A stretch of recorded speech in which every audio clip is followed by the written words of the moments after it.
네, 반갑습니다. 이번 시간에는 이제 풍산자, 새로운 단원이죠. 삼각함수의 뜻, 100페이지입니다.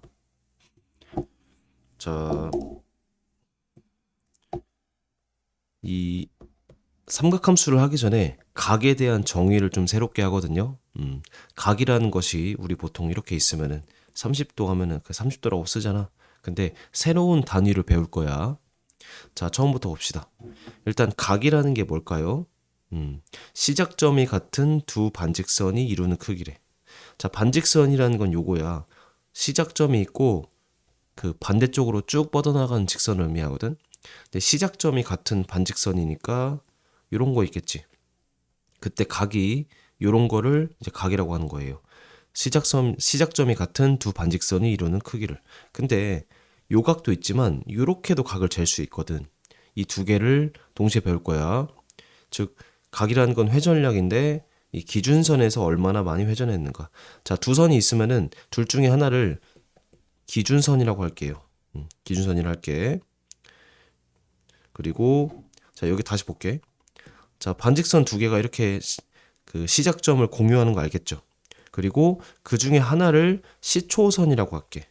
그리고 다른 하나를 동경이라고 할게. 즉 시초선과 동경은 직선의 이름이에요. 반직선의 이름. 그리고 동경 OP가 이제 움직이는 거야. 시초선은 고정돼 있고 얘가 이렇게 움직이는 거야. 어떤 느낌이냐면 이런 식으로. 이렇게 있던 것이 이렇게 움직이는 거야. 괜찮지? 근데 시계 방향이 도는 방향과 자, 시계 바늘이 도는 방향과 반대 방향. 그러니까 시계 반대 방향이라고 할게.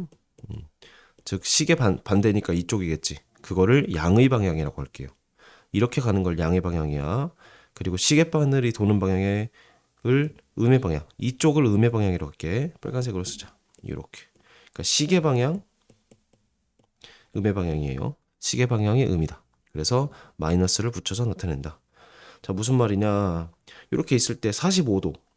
얘는 뭐라고 할까? 플러스 45도인데 그냥 45도라고 할게.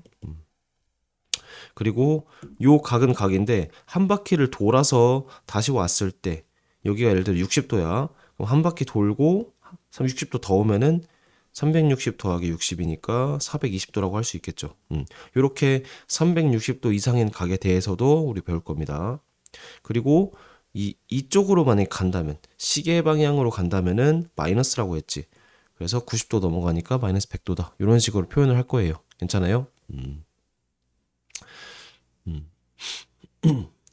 자, 잘 봐.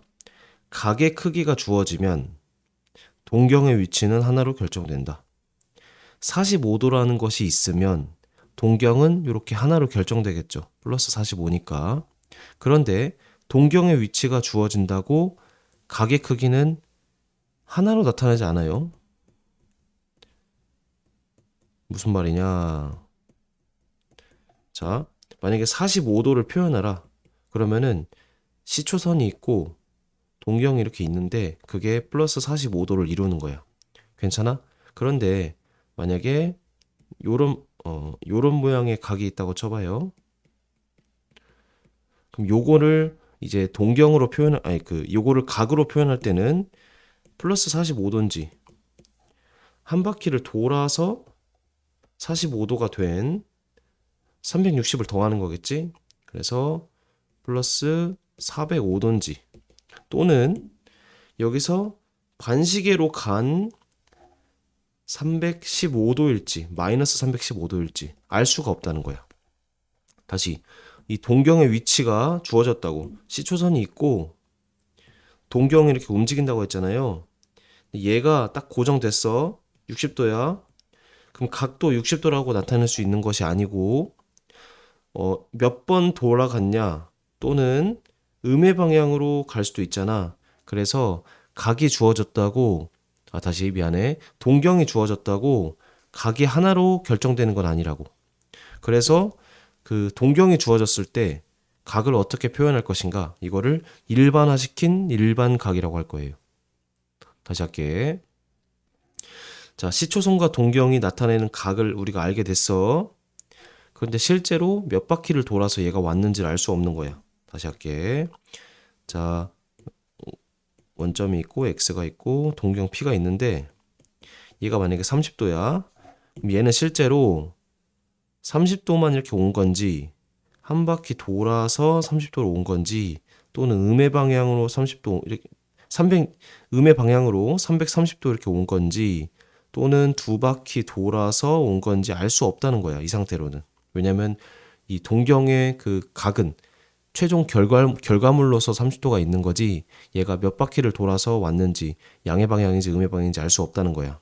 그래서 쉽게 이렇게 얘기할 거예요. 만약에 그 각의 크기가 30도라면은 실제 각은 360도 곱하기 n을 붙여서 알파도로 나타낼 겁니다. 다시 얘기할게. 자, 시초선이 이렇게 있고 동경이 이렇게 있어. 근데 얘가 30도야. 자, 각이 딱 30도가 될 수 있는 여러 가지 각을 생각해 보자. 30도도 되고 390도도 되고 360도를 뺀 마이너스 330도도 되고 그리고 720도를 더한 750도도 되고 이게 무한히 많이 있겠죠. 괜찮아요? 얘를 뭉뚱그려서 어떻게 표현할 거냐면은 30도는 30도인데 360도에다가 n을 곱한 30도라고 표현할 거예요. 그리고 n은 정수. 왜냐면 음수도 될 수 있으니까. 괜찮아? 그리고 이런 표현을 앞으로 일반각이라고 할 거다. 각을 왜 이렇게 어렵게 정해야 하냐고 할 수 있는데 결국에 360도를 돌면은 제자리로 돌아오는 초기화의 성격이 있기 때문에 즉 주기적인 성격을 띠기 때문에 그 한 주기, 두 주기, 세 주기 이런 식으로 이 360 곱하기 n을 표현했다고 생각하면 돼. 그럼 얘는 어떻게 표현하냐? 360 곱하기 1 더하기 30도라고 할 수 있겠지. 얘는 360도 곱하기 마이너스 1 더하기 30도. 얘는 360도 곱하기 2 더하기 30도 이런 식으로 표현할 수 있다는 얘기야. 그래서 n으로 그냥 처리해버린다. 이것만 기억해 놓자. 그래서 특수각. 우리가 방금 배운 어떤 특정한 각도는 특수각이라 하고 일반각으로 표현을 하고 할 때는 그 앞에 360도 곱하기 n 더하기 30도 이렇게 표현을 해야 한다고. 이해됐지? 그리고 그 일반각 나타낼 때 뒤에 알파가 있잖아. 알파도 걔는 보통 0에서 30도인 각을 택한다 라고 생각하면 돼. 자, 말이 길었는데 문제를 바로 풀어볼게요. 1번. 자, 반직선 OX가 시초선이야. 자, 두 가지가 있다고 했어. O가 있고 X가 있으면 요 시작점을 공유하는 또 다른 반직선 P를 놨을 때 얘가 OX가 시초선이고 반직선 OP가 동경이라고 했어요. 자, 반직선 OX가 시초선일 때 그림이 나타내는 각의 크기와 동경 OP가 나타내는 일반각이 옳지 않은 것은? 자, 1번. 자, 일반각이 이렇게 생겼네. 그러면은 그림은 이렇게 그려져야겠지. 맞지? 두 번째. 자, 일반각이 이렇게 생겼어.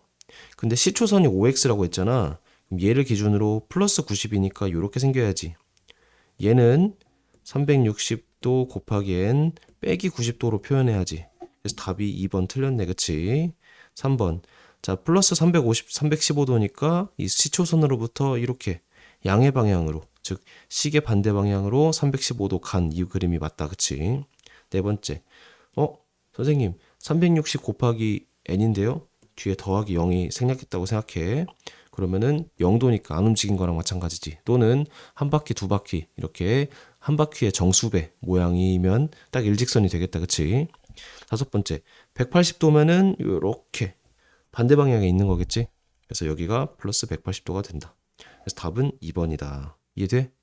좋아. 이런 식으로 이 동경과 시초선이라는 개념을 배웠고 각의 범위를 좀 더 확장해서 단순히 70도 이런 것이 아니고 360도 곱하기 n 더하기 70도 이런 식으로 각을 이제 몇 바퀴인지 모르는데 어쨌든 70도의 결과를 낳는 그 모양에 대해서 모든 걸 설명할 수 있게 이런 식으로 표현한 각을 일반각이라고 우리가 했죠.